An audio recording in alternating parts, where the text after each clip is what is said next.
également. Mais tout d'abord, nous commençons par un sujet plus réjouissant. Nous vous présentons un extrait de l'entrevue réalisée avec l'étoile de la semaine, M. Jean-Pierre Leroux. Un homme aux multiples talents, mais surtout un vrai éducateur. Et les cardiaques, de façon générale, chaque matin, quand ils se lèvent, qu'ils sont en bonne santé, sont très heureux. Alors qu'avant que ça nous arrive, tout est dû. Fait qu'on ne peut plus apprécier, c'est la compétition, on veut tout faire. Puis lorsqu'on a la chance de faire partie de ce club-là et de passer au travers naturellement, hein, parce que c'est pas tout le monde qui passe au travers, tout change dans la vie. On était prêt à se battre pour une poignée de porte qui n'était pas à bonne place ou qui n'était pas de la bonne couleur, alors qu'aujourd'hui, on dit, ben là, demain, là, elle va encore fonctionner, demain, elles vont me permettre de vivre, puis c'est plus si grave que ça. Bien sûr, je vous invite à rester avec nous pour regarder le reste de cette excellente entrevue dans la dernière portion de notre émission. Et maintenant, notre étoile de la semaine. Un homme qui est passionné d'informatique, passionné du sport, passionné de l'éducation, mais surtout un passionné de la vie. Jean-Pierre Leroux.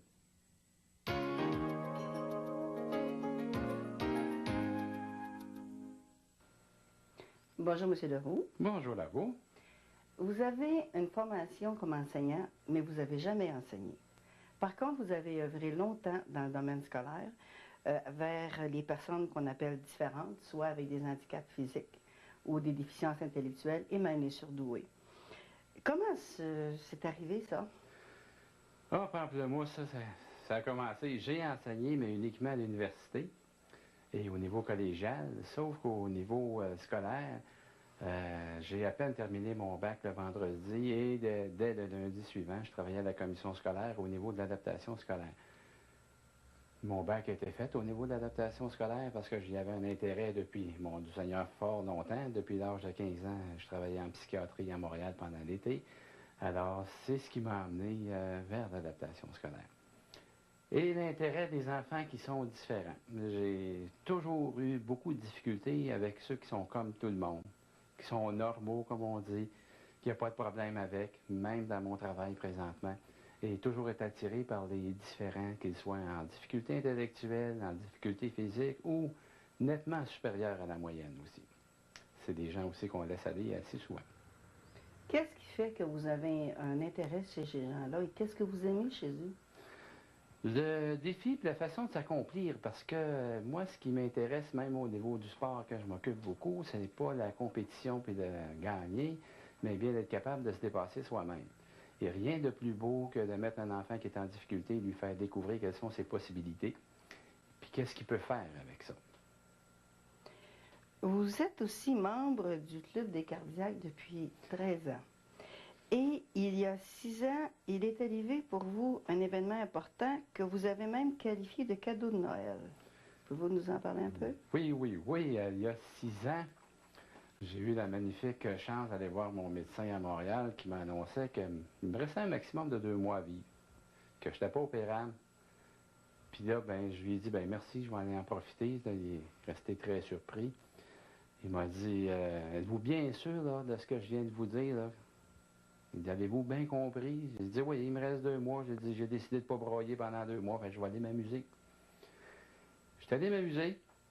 Pendant 2 mois, je faisais mes crises d'angine presque toutes les nuits.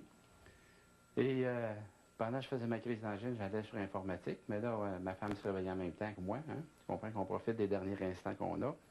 Fait qu'on a acheté un deuxième ordinateur à ce moment-là. On s'est mis à s'amuser comme ça jusqu'au 20 décembre, où là, les derniers moments sont arrivés. Là, une série d'infectus se sont présentés à ma porte. Mais comme disait mon médecin, il n'y a pas l'air à vouloir crever, celui-là. Fait qu'on va l'envoyer à Montréal pareil. Et là, j'ai été opéré. Et lorsque j'ai rencontré mon médecin, je lui ai dit que c'était vraiment mon cadeau de Noël parce que j'étais tanné, j'étais plus capable de vivre sainement, une qualité de vie qui avait de l'allure. J'ai même rencontré mon curé, je lui ai donné mes textes pour ma messe. Ça fait drôle de parler de ça 6 ans plus tard, là. Puis des chansons que je voulais avoir à mon service. Fait que lui, il est resté surpris, puis moi aussi, je suis resté surpris de revenir après, là. Surtout en forme, avec une qualité de vie extraordinaire, parce que j'ai recommencé à faire du sport quelques mois plus tard. Recommencer à faire toutes les activités dont je rêvais, que je pensais que c'était fini à vie, là. Fait que ça, c'était un grand changement, puis je te dirais qu'on apprécie drôlement la vie après ça.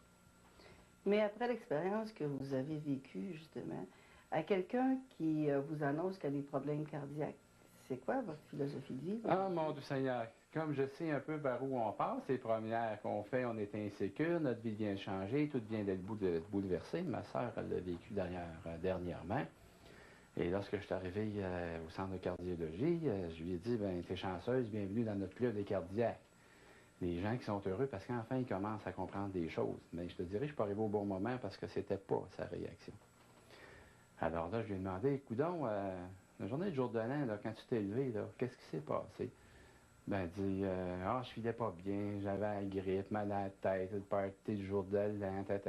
Puis j'ai dit, ce matin, quand tu t'es réveillé, qu'est-ce qui s'est passé? Ben, elle dit, tu veux dire quoi? T'es-tu heureuse de te lever ce matin? Elle dit, oui, elle dit, juste le fait d'être en vie, c'est extraordinaire. Puis j'ai dit, là, tu viens de découvrir le vrai sens de la vie. Et les cardiaques, de façon générale, chaque matin, quand ils se lèvent, qu'ils sont en bonne santé, ils sont très heureux. Alors qu'avant que ça nous arrive, tout est dû. Fait qu'on ne peut plus apprécier, c'est la compétition, on veut tout faire. Puis lorsqu'on a la chance de faire partie de ce club-là et de passer au travers naturellement, hein, parce que c'est pas tout le monde qui passe au travers, tout change dans la vie. On était prêt à se battre pour une poignée de porte qui n'était pas à bonne place ou qui n'était pas de la bonne couleur, alors qu'aujourd'hui, on dit, ben là, demain, là, elle va encore fonctionner, demain, elle va me permettre de vivre, puis c'est plus si grave que ça. Mais ça aussi, ça s'est transmis dans mon travail, parce qu'au niveau du travail, ben là, quand les gens vivent des choses extraordinaires, et des fois très difficiles, ils sont tous surpris de voir, ben, attends un petit peu, là, c'est pas la fin du monde, on est capable de trouver une solution, puis demain, on va vivre encore. Est-ce que c'est à la suite de ces expériences-là que vous avez développé votre fameuse philosophie de points forts et de points faibles? Oh mon Dieu Seigneur, non, ça fait plus longtemps que ça, c'est quand même venu renforcer, mais avec cette expérience-là, je pourrais te dire que dans mon milieu de travail maintenant, je n'accepte jamais que ce soit des parents, des professeurs ou des élèves qu'on vienne dénigrer qui que ce soit. Alors lorsqu'ils viennent à mon bureau parce qu'ils ont des frustrations, ils veulent dépasser, ils sont obligés de me trouver une qualité chez la personne. Puis après ça, ils peuvent me parler de la difficulté qu'ils ont. Et dans toute situation, ce que j'apprécie beaucoup, puis surtout au niveau du sport scolaire, au niveau de la province, c'est d'être capable de ressortir c'est quoi les points positifs d'une personne, c'est quoi les points forts d'une situation, être capable d'analyser les difficultés qu'on peut vivre avec, en vue d'en arriver à identifier qu'est-ce qu'on veut améliorer, mais à partir de nos forces et non à partir de nos faiblesses.